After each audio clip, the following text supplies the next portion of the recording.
The Chris Evans Breakfast Show with Sky. But now, who is the first talkie guest? Cab off the rank, please, Dapper Dave. Now it's time for one of the tallest and funniest comedians on the planet. That's right, it's Stephen Merchant. I can now tell the world that our friend here, our good friend here, and colleague in show business, Stephen Merchant, has given up comedy, acting, directing, performing, and writing to become a professional wrestler. That's right, yes. What I realised, Chris, was, I've got, as you can see here, even through these clothes, an extraordinary physique. You have indeed. And it was not getting utilised enough. I didn't feel that the fans were getting an eyeful of it enough. And so I thought, finally, how can I strip down to a pair of tight briefs, get into the world of professional wrestling, grease myself up and grapple with other fellas. So, no, I like the greasing and the grapple there. They go very nicely together, don't they? I jest with you, of course. I've not actually given up everything to become a professional wrestler, but I have made a film about wrestling, and I had to do a lot of research for wrestling. And our producer on the movie is my dear friend and everyone's dear friend, Dwayne "The Rock" Johnson. And by the way, this is true. This is true. And sorry. No, it really is true. Yeah. I knew him when he was in shape. No. Now you're making them think it's a joke again. It really is true. It really is true. But anyway, in all seriousness, I was researching and I was asking... No, you've said in all seriousness, which means it still sounds like a joke. He really is involved. He is. I got his number. I can give him a ring now. Okay, Karen, sorry. So I had to do research about wrestling, and I was asking him, when you cultivate a wrestling persona, what do you need to do? And he said, well, you take a part of yourself and you sort of dial it up to 100. And I thought, well, what am I? I'm an English writer. So here's my persona. See what you think. Okay. I'd be dressed as Shakespeare. Mm-hmm. I'd have the white ruff around the neck, right, but shirtless. Yes. Oh, that's good already. Is that good? All right, like that straight away. I got the quill, I got some parchment. Oh, good. I speak in a kind of old Shakespeare-y kind of, to beat your arse or not to beat your arse, that's the question. Yeah. Right? And then, it's thinking that makes it so. There you are. And then my stage name is, as a play on the Merchant of Venice. Here we go. The Merchant of Menace. Oh! Right? But wait for this one. It's too good. Wait for this one. Please don't make it any better than it Christopher, already wait is. for this, because you need a finishing move in wrestling. Come on. You need a finishing move, right? So I get out a skull. The fans are like, "Oh, he's got out Yorick," and then my finishing move is the slamlet.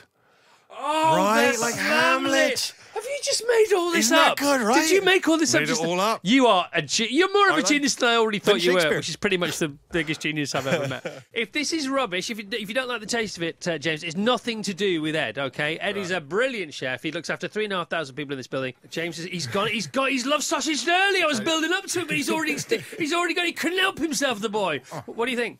It's pretty good, that. Is it? Yeah, it's all right, that one. Fantastic. All Yeah, right. it's all right, that one. Well, I am surprised. Do you want to taste a bit of black truffle over that, Chef? Who doesn't? Okay, so just take us through it again. What do you think, Chef? What do you think of these love sausages? Would you take one home? Oh, I certainly would. Yeah? Something to give to the missus. Okay, all right. Do we have a spare one for Chef to take home? Taste that egg with that truffle on it. Okay, so yeah. You know the 5-second rule? Yeah. Because there was... How many sausages do you say you go through a morning, Ed? Was it 150? Yeah, about 150, 160, quite happily. It's not a lot for 3,500 people. Very healthy here, aren't we? We are very healthy here. Anyway, so one of the sausages, while we were cooking the lost sausage, fell on the floor. Mm-hmm. I thought, that's fine. He's only been on the floor half a second. Just shove it back. He goes, no. The 5-second rule is a myth in a professional kitchen. Right. Well, of course it is. Okay. Without a shadow of a doubt. Have you tasted it yourself, the love sausage? Oh, yeah, it's absolutely stunning. And let's be fair, you can't beat truffle on anything. Right. Okay. So it's how many out of 10? This is a strong 9.5. A 9.5! Oh my God! Mass-produced 9.5. All right. M&S has knocked it out of the park with a love. James, leave some for someone else, for heaven's sake. Come on. Yeah, I'm filling my boots. With us is James Haskell, and we've been chatting to James about everything, haven't we, the last 15 Pretty minutes? much everything. But he's here to save Rupert's bacon. So Rupert, our last official sports guest today, he said, what about people in Liverpool, perhaps around the Grand National, when it's run a little later at 5:15? Yes, he said by 5:15, when the Grand National starts the people of Liverpool, the good people of Aintree, will be in, and he was sort of searching for the right phrase, and he came up with, there'll be full mode. Full mode, all right. There'll be Full mode. Here, full mode, yes. But James, you've given some alternatives, or you think you can. He challenges to say, if you're at a certain venue, full mode would be what, for example, at Wimbledon? I think you'd be completely strawberry and creamed. Strawberry and cream, yeah. Hey, hey. Lovely stuff. What about Henley? Absolutely gazeboed. Gazeboed, Yeah, all right. By what time? Oh, I would say by 12:30. Or upon arrival. Yeah. Okay. Can happen in the limo on the way there. Pre-drinking's essential. Pre-drinking. Okay, could you be Twickenham at Wembley? I think, I'm not sure. I'm not sure the football crowd would appreciate that. We haven't actually. I was trying to think of one for football, but if anyone wants to tweet in or text in what one would be good for football, I think that'd be quite useful. What about if we're at Glastonbury and we were having a particularly good time? Absolutely wigwammed. Wigwammed at Glastonbury. This is all good. Because you'd be like, oh yeah, I went on my gap year, then I went to Glastonbury and got absolutely wigwammed. It was amazing. Okay, what about if you're at the Brits? Brit-faced. Brit-faced. Das Boot. The sequel, the episodic sequel to the original 1981 movie. How very dare you, but congratulations. First question that I have to ask you before I forget, because sometimes I get interviews regret and I'm driving home thinking, I did ask this. Are the submarines real? How many submarines did you have to play with? First of all, we had one submarine that was, like a one-to-one model of a real one. We found it in Malta. It was used for Matthew McConaughey's movie U-571, and it was rotting there. Right. So we brought it. We let it. They refurbished it, and then they put it on a transport boat. Brought it to La Rochelle, where we shot the bunker scenes, and then they brought it back to Malta, so that when we came back to shoot the exterior stuff, it was already there.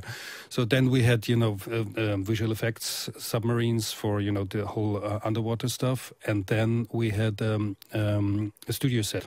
'Cause you're the best thing that ever happened to me.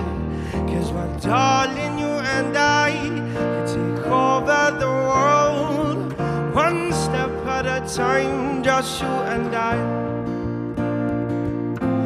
You're the only one who brings light just like the sun. One step at a time, just you and I. When Bob's on your show, Johnny, all you have to do is this. So, Queen, Freddie Mercury, discuss. How many Freddie Mercury stories do you have? Go on. Well, there was a documentary that went out on BBC a few months ago. They asked me to do some filming with them in the mid-1970s, and for about 2.5 years, I was kind of just with them. We travelled America, around the UK, and we were just basically filming everything the whole time. And all that film went into an archive somewhere, which the band eventually discovered. This is probably 18 months, 2 years ago.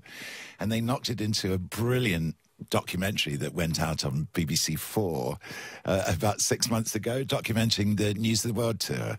We were right across America. I'll never forget, actually, Chris, there was one particular moment because we were in Chicago. It was December, and the temperatures there were about -15. It was absolutely freezing. And we flew in their private jet from there to Las Vegas, where the temperature was 82 degrees. Can you imagine the contrast? And as we touched down and the plane started taxiing, 4 limos joined us in a sort of motorcade on either side of the plane. And when we stopped, each one of the guys got out and got into their individual limos and drove into the Aladdin This was theatre, mid-70s as well. This was 77, yeah. So they were big, but they were about to get bigger, weren't Yes, they were. Oh, my God. It was amazing because we got to Las Vegas on the Monday and they weren't playing the Aladdin until the Thursday evening. Uh-oh. So we had 3 days in Las Vegas. It was crazy. Did they still make the gig? Yes, just about. Just about. See, Johnny, we've got to... Bob, can we go out for a coffee with you after the show? Can you tell us all the stuff you can't really talk about on the radio? Because I want to hear this, don't you, Johnny? Me too. Please wish my gorgeous husband happy Valentine's Day. I'm currently preparing a love sausage for him, the lucky boy. That's from Michelle. From Sarah, I have a Valentine's message from my boyfriend Paul, who's been working in America, playing with race cars. Vroom, vroom, baby. You are my everything, and I can't wait for snuggles and flumps. This year for Valentine's Day, I bought my wife Chris Evans. You can keep your love sausage. All she needed was a new DAB radio for her morning dose of Christoph. Happy Valentine's Day, Fiona. Love, Martin. But I was wondering about a couple of classic British phrases, how you would say them in French. Checky. Checky, yeah. So give us Bobby Dazzler. Bobby Dazzler. Bobby Dazzler. Bobby Dazzler? Oh, see, it's already yeah, better. it's tricky, isn't it? Already better. Oh, you just want him to say them in French. You don't want him to translate them.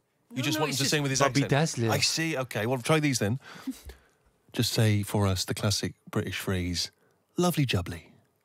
Lovely jubbly, I love it. That's nice, isn't it? Oh, my God. What about Bob's your uncle? Is Bob your uncle? No, I'm Bob. You know I'm Bob. Oh, you're Bob? Yeah, I'm Uncle Bob from Nikita. Oh, that's really right. is, Yeah, really yeah, is. yeah. What about that's about as much use as a chocolate teapot? That's about as much use as a chocolate teapot. Et aussi en français, maintenant. En français, that's about as much use as a chocolate teapot. It's about as much use. How would I translate this? As Ça much fait. Ça fait. Oui, c'est aussi nécessaire qu'un pot de chocolat, qu'une tasse de chocolat. Stop it. By the way, Rien de mieux qu'une tasse de chocolat. By the way, he just dropped the Nikita bomb there. Have you seen the film Nikita? No, I haven't. If you haven't seen the film Nikita, one of the greatest films of all time. Anything else, Stephen Merchant? And finally, Chris Evans is a. Hey! All right, okay. The Chris Evans Breakfast Show with Sky.